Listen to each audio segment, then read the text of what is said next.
the new episode of the Fiber and Dice podcast. I'm your host, Rebecca. You can find me as Engineers Falcon, and that's Kitty Tail. I'm sorry. Engineers Falcon on Instagram and Ravelry.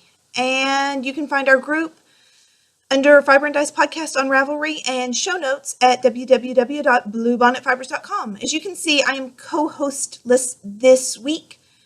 The engineer has run with the Geeklings to pick up dinner. And so I didn't have a whole lot to talk about. So I thought I would hop in and do a little episode and get it done for this week so that I didn't fret about it. And then I might get one. No, this will be the last one of March. So I don't feel like I have a lot to show you. I do have an awesome finished object though. This is the modeled mermaid. It was created by LCB. And I spun it in one long shot, and then I plied it with little tiny silver threads, or thread, singular, I guess. And I am so tickled with the way it came out. It was my first time to ply with that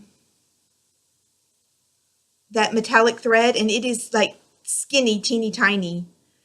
And it fought me a little bit, and it nipped at my gloves because I had spinning gloves, and so I was a little frustrated with that. And this is not really like shop worthy, but it is gorgeous, and I can't wait to make myself something.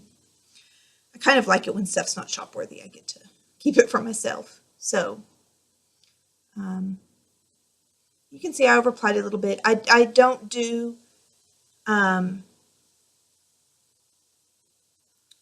the yarn was considerably thicker than the thread, and so it was a learning experience, but one that I'm very pleased with the results of. Other Mountain of Conquered things, I have, let me think what it's called, a book. I listened to an audiobook of Breakfast at Tiffany's.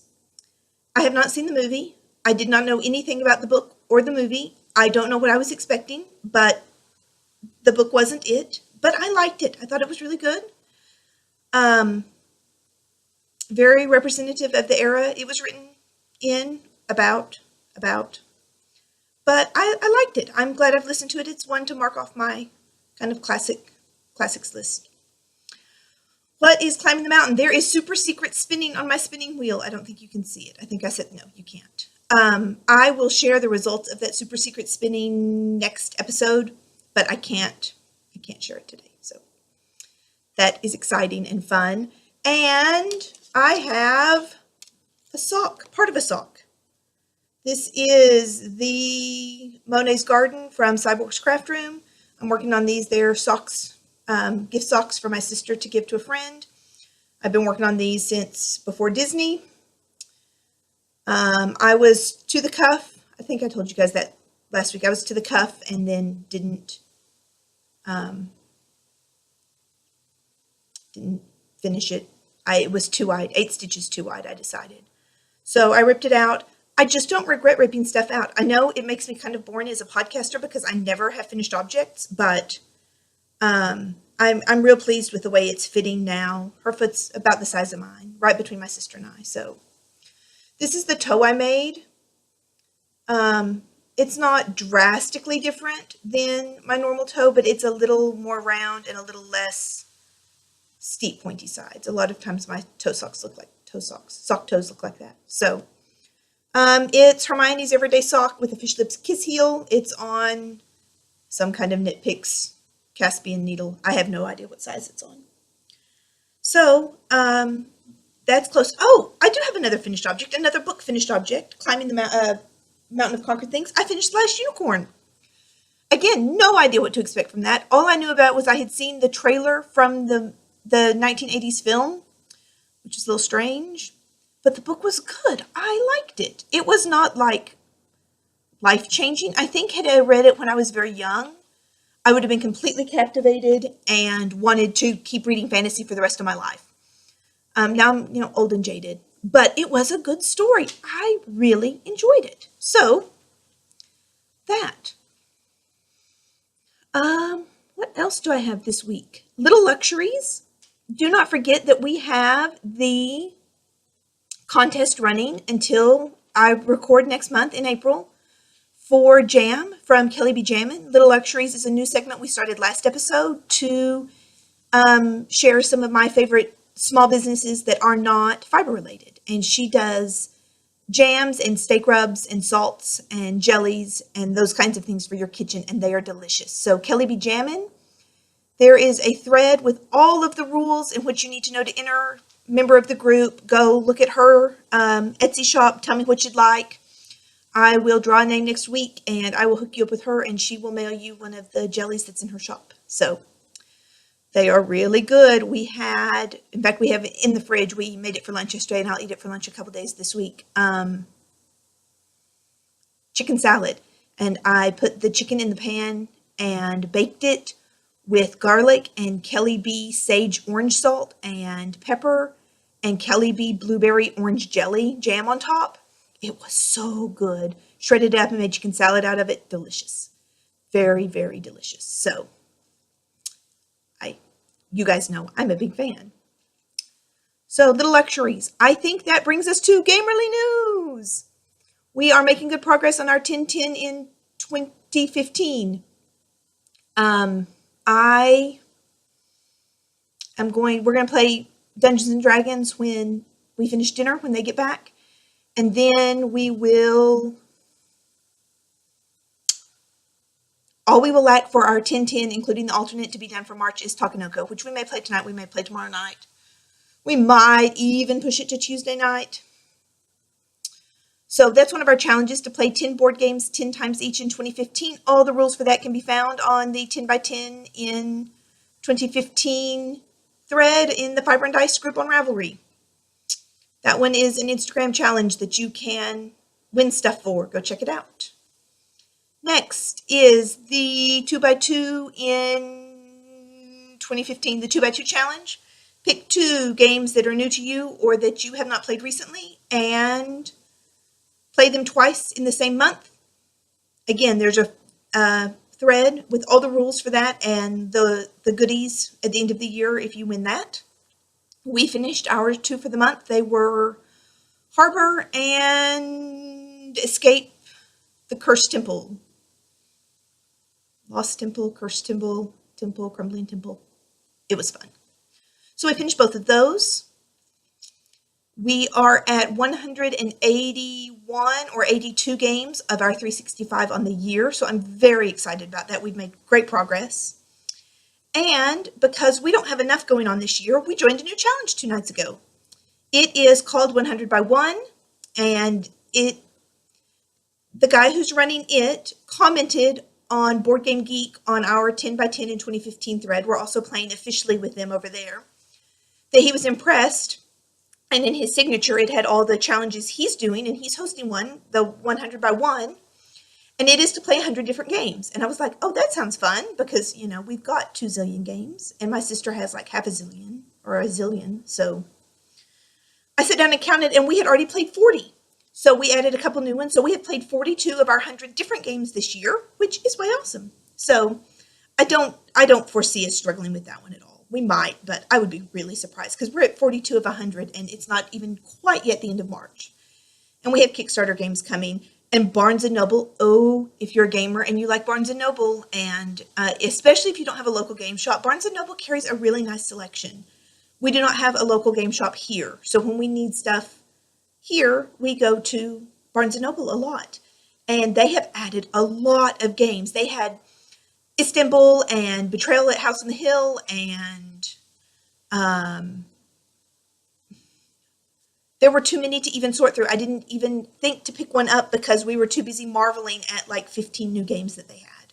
So that was really exciting news. We learned that this morning. So I think today, instead of giving you a review or a rundown of a game, I know we have lots of families that are playing along with the gaming challenges. And so I thought I would go through the games in our collection. I was going to do a top 10, but I think I've got 11 over here. Games that are geared specifically towards children. So most of these are like 7 and up. Some of them may go a little younger. Some of them may be a little older. But most of these are focused on gaming as a family with younger children. 5 to 10 in your group. The first one I had to pick up was Pokemon. We play a lot of Pokemon video game in our house, and we all enjoy Pokemon card game. So Pokemon living card game. I don't know what the official recommendation for its age is, 6 and up. And we've been playing Pokemon for many, many years, and even the grown-ups here enjoy it. I certainly don't feel like we've outgrown Pokemon. I don't do great at deck building. Like, I don't have my whole custom thing going. My son does, but once or twice a month, I don't mind sitting down and play with them. I don't want to play every day, but the rest of these, some of them you've seen, some of them you haven't. So if you know all about it, feel free to just be bored. It won't hurt my feelings. Pina Parada is ages 7 and up. It is like combining Uno with Flux. You match cards depicting the pirate Uno style. So it has the card you lay down has to match one of these pirates. It's got tiles that change the rules of the game as you play. So it adds a lot of excitement and hilarity. There is actually a new version of this out. I talked about this on a previous podcast where the pirates and we had noticed this too. Sometimes it's kind of hard to tell the pirates apart when you're playing fast. And so now the cards are colored, so you can match the color and not just the pirate, not have to decipher the pirates. So that is number 2. Number 3 is My First Carcassonne. It is ages 4 years and plus, and it's definitely a great one for younger players. It keeps the spirit of the Carcassonne games of controlling areas of the board as you lay down tiles, but it is greatly simplified and shortened, and it's a good primer to starting to think strategically, and we like it. My kids are almost 11 and 12, and we've played it 2 or 3 times this week. They like to pull it out on a regular basis. The next one is Welcome to Code Monkey Island, a game of programming, monkeys, and fun. And it is ages 8 and up. The idea here is that you are playing as monkeys. It plays the basic game is similar to Sorry. You start with your monkeys in your home color. You work your way around and eventually get into Banana Grove. The neat thing about this one is that the cards and the language, I may talk more about this one. I may do a full gameplay. You use the same kind of language and thinking process as you do in computer coding. If this, then do this. And you have to look for certain numbers of things, or 2 things have to happen, or one of 2 things has to be happening. And I really like it. And the booklet has a lot of information to talk about coding with your kids as you play the game. So that's another one we pull out on school days on a regular basis. The next one I have up is Mice and Mystics. And this one is a beast. This is let me see what ages, 7 plus. It's definitely a family game. It's nothing probably that 7, 8-year-olds would be able to play by themselves, because there's a lot of reading, and this is one of the more complicated, you can see the setup here, games that we play as a family. It is similar to, in a lot of ways like Dungeons and Dragons, where you're going on an adventure, you're playing through a quest, but you have board pieces and specific instructions for how to play. But basically the idea is that we have been turned into mice in the castle by the evil Queen Venestra, and we have to work through, I think there are 10 or 11 different quests just in this box to save the kingdom. And we painted the figurines in this, and we really like this game. We like it, in fact, enough that it was on our 10-10 for last year, and it's on our 10-10 this year. Right there on our shelf, we have 2 expansions for it. The Heart of Glorm, and I've forgotten the name of the other one. Oh, My Family's Home. So there'll be a little bit of noise. This one is Dungeon. It is made by the makers of Dungeons and Dragons. It is a board game. It is for ages 7 and up, I think. You know what? I had to hunt for it a while ago, and I've lost it again. Right there under my hand. Ages 8 and up. It is a dungeon crawling game where you work through different levels of dungeons. You fight monsters. You roll dice. Yep, you roll dice. and you collect enough treasures to get back and win. So this one is a good bridge between traditional board games and more advanced games. Just a minute. What? No, go. No, go. This one is new to our family. We've only played it a couple times. It is Night of the Grand Octopus. It is for ages 7 and up. And it is, this one involves making choices about how you're going to collect sets of things, sets of these, and you move around the board in certain manners to collect things. The artwork is really cool. It's very straightforward. We got the hang of it really quick. There's not a lot of strategy involved with this one. This is probably one of the least strategic games that we've got. But it was fun. And again, 7 and up, you don't necessarily need deep strategy when you're teaching your 7-year-olds to game. I have Catan Jr. We are big Catan fans in this house. Catan Jr. is ages 6 and up. It is very much in the spirit of Catan. There is also a Catan Kids that we gave away our copy of.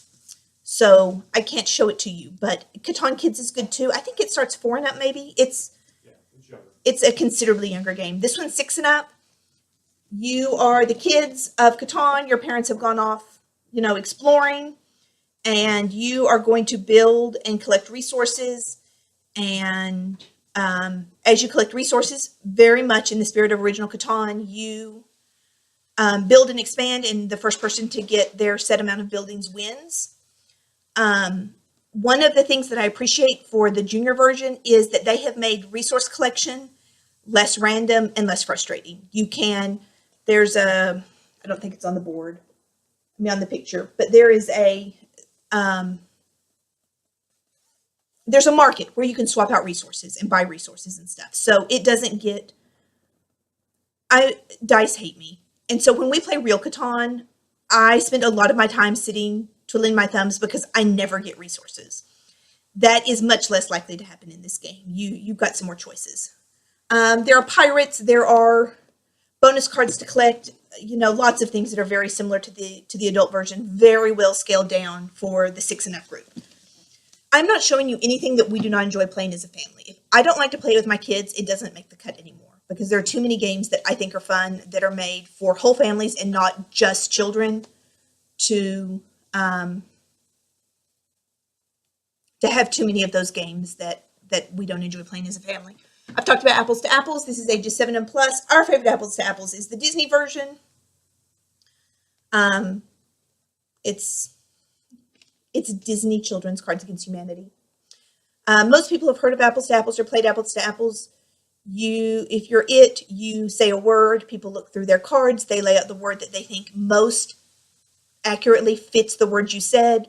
You shuffle them. You pick the one that you like best as the it person. Whoever put that card in gets the card with your original word on it. The first person to a certain number of cards wins. And we really enjoyed the Disney version. It even has a poisoned apple that you have to play the opposite. So we like that one. Next is Castle Panic. I have talked about Castle Panic on the show. It has a board. You are playing cooperatively to keep all the beasties that live in the forest from working their way in and knocking your towers and your castle walls down. If you beat all the enemies in the enemy pile, which you do by fighting them with cards in your hand, then you win. If they get in and knock down all your towers, you lose. Again, it's pretty straightforward. It's not hard to learn. It is ages 10 and up. Our kids played considerably younger than 10 with grown-ups. The last one I have, and I have not played personally, so I am not going to wax on and on about it, is Rampage. This is a huge family favorite. That is the Geek Girls thumbs up seal of approval. It is for ages 8 and up. 2 to 4 players, takes about 30 minutes. One of the things that makes this game so very awesome is that you use the parts to build cities. And as you do things, you take your monsters and you drop them on the cities and see how many buildings you can destroy and collect the meeples that you displace. So you go on your rampage with your monsters and you destroy things and you collect points and you win. They've played it quite a few times. I have always ended up. We play with family a lot, and it only supports up to 4, so we let families sit in and play, and I watch and knit. So I will post that list in the list threads and the show notes and stuff. So those are 11 games that we have as a family that are geared specifically towards little people in your house that you can play and not go crazy with the little people games. So I hope that is helpful to some of you guys. If you have games that I have not shown that you guys really enjoy, please go and comment on them on the episode thread for this episode, because I would love to hear about them. And we have a lot of people in the group that are playing with littles, and I would love to have great suggestions to give them. So that's one of my most frequently asked questions. Ask the game girl. No, I don't want to be called the game girl. But you are welcome to ask me game questions. I will answer them to the best of my ability or point you to someone who I think can answer them. And then I will mine our collective group's mind for information and answers. So keep doing Instagram challenges with hashtags. Go and enter for the Kelly B Jam and Jar of Jam. If you have not already, you really do need to go and do that. It is awesome and worth the 2 minutes it will take you to join the group and enter. And comment. Let me know what games you play with your kids. They don't have to be specifically kid-geared games, but that's what I talked about. My kids at 11 and 12 play most of what we play, but when they were littler, they didn't. So my dinner is here. It smells as good as fast food ever smells. So, Lord willing, and the creek don't rise, I will see you in April. Bye.